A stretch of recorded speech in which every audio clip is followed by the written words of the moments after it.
नमस्कार विद्यार्थी मित्रांनो, स्टडी गाईड्स यूट्यूब चॅनलमध्ये आपल्या सर्वांचे स्वागत आहे. तर विद्यार्थी मित्रांनो, जे MCR PG CET झाल्यानंतर बरेचसे विद्यार्थी आहेत, तर ते MCRच्या ॲडमिशनच्या काउन्सिलिंगसाठी खूप वेट करत होते, परंतु अखेर तो दिवस आलेला आहे. तर आज आपण ह्या व्हिडिओमध्ये पाहणार आहोत जे काही MCRचे ॲडमिशन आहेत, MCR PGचे ॲडमिशन 2025साठीचे. तर त्यासाठीचे काही फायनल शेड्यूल आलेले नाही आहे, परंतु आपल्यासाठी एक MCRने नोटिफिकेशन जारी केलेली आहे. तर त्या नोटिफिकेशनमध्ये आपल्याला हे समजेल की फॉर्म भरण्यासाठी कधी सुरुवात होणार आहे, त्याचबरोबर शेवटची तारीख कधी असणार आहे आणि काही थोडे रूल्स रेग्युलेशन्स आहेत की काही नोटीस आहे किंवा काही इम्पॉर्टंट मेसेज आहेत. तर तो काय आहे ते आपण ह्या व्हिडिओमध्ये पाहणार आहोत. सर्वप्रथम जेवढे काही MSc ॲग्रिकल्चरचे जे काही ॲडमिशन आहेत, MSc ॲग्रिकल्चर असेल, MSc हॉर्टिकल्चर असेल किंवा MSc ॲग्रीबिझनेस मॅनेजमेंट, सगळ्या गोष्टी एमटेक तुमचं ॲग्री इंजिनिअरिंगचं असेल, बरोबर, किंवा फूड टेक्नॉलॉजीसाठी जे MScचे ॲडमिशन असतील, तर संपूर्ण ॲडमिशन प्रोसेसचं शेड्यूल लवकरात लवकर आपल्या वेबसाईटवरती येईल.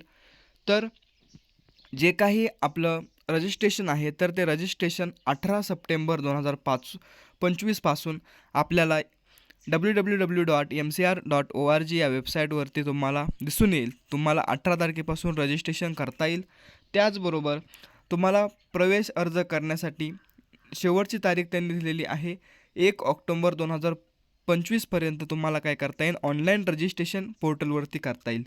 त्याचबरोबर उमेदवाराची त्याची स्वाक्षरी, पासपोर्ट आकाराची सध्याचे छायाचित्र आणि आवश्यक ती संबंधित कागदपत्रे स्कॅन करून संकेतस्थळावर अपलोड करावीत.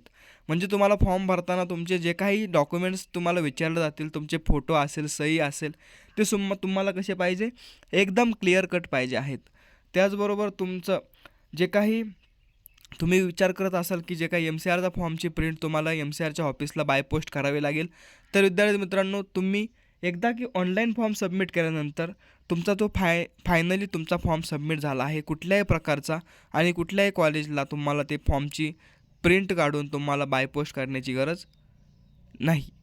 त्याचबरोबर जे काही आता फी स्ट्रक्चर आहे, तर ते फी स्ट्रक्चर कसं असेल, तर फी स्ट्रक्चर तुमचं राहणार आहे की जे काही ओपन कॅटेगरीमध्ये येतात, तर त्यांना 1500 रुपये फीज असणार आहे प्रत्येक सब्जेक्टची. म्हणजे कसं की जर तुम्ही आपल्या ॲग्रिकल्चर ॲडमिशन प्रोसेसमध्ये कसं होतं की तुम्हाला तुम्ही ॲग्रिकल्चरच्या फॉर्ममध्ये ॲट अ टाईम तुम्ही BSc ॲग्रिकल्चरचे कॉलेज टाकू शकता, BSc हॉर्टीचे पण टाकू शकत होतात आणि तुम्ही BTech, फूडटेक सगळ्या कॉलेज टाकू शकत होता. तर त्यासाठी तुम्हाला कुठल्याही प्रकारची शुल्क आकारली जात नव्हती. परंतु MCR PG CETमध्ये तुम्हाला डिपार्टमेंट वाईज तुम्हाला फीज द्यायला लागेल. समजा तुम्ही MSc ॲग्रिकल्चरच्या ज्या काही कोर्ससाठी तुम्ही फॉर्म भरला, तर तुम्हाला 1500 रुपये त्यासाठी लागेल. परंतु तुम्ही पुन्हा दुसऱ्या डिपार्टमेंटमध्ये जर गेला, MSc हॉर्टिकल्चर किंवा MSc ABMमध्ये, तरी तुम्हाला प्रत्येकी डिपार्टमेंटला 1500 रुपये तुम्हाला चार्ज आकारले जातील.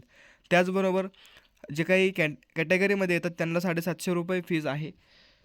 तर विद्यार्थी मित्रांनो, पूर्ण शेड्यूल आल्यानंतर आपल्या यूट्यूब चॅनलवरती तुम्हाला पूर्ण काउन्सलिंगची जी काही काउन्सलिंग आहे, तर ती काउन्सलिंगची अपडेट आपल्या यूट्यूब चॅनलवरती दिली जाईल. तर ज्या विद्यार्थ्यांनी आपल्या चॅनलला सबस्क्राईब केलं नाही त्यांनी सबस्क्राईब करून ठेवा आणि अशाच नवनवीन काउन्सलिंग अपडेटसाठी आपल्या चॅनलचा तुम्ही फायदा घ्या. तर विद्यार्थी मित्रांनो, थांबूया आपण आपल्या आजच्या व्हिडिओमध्ये. भेटूया पुढील नवीन व्हिडिओमध्ये. धन्यवाद.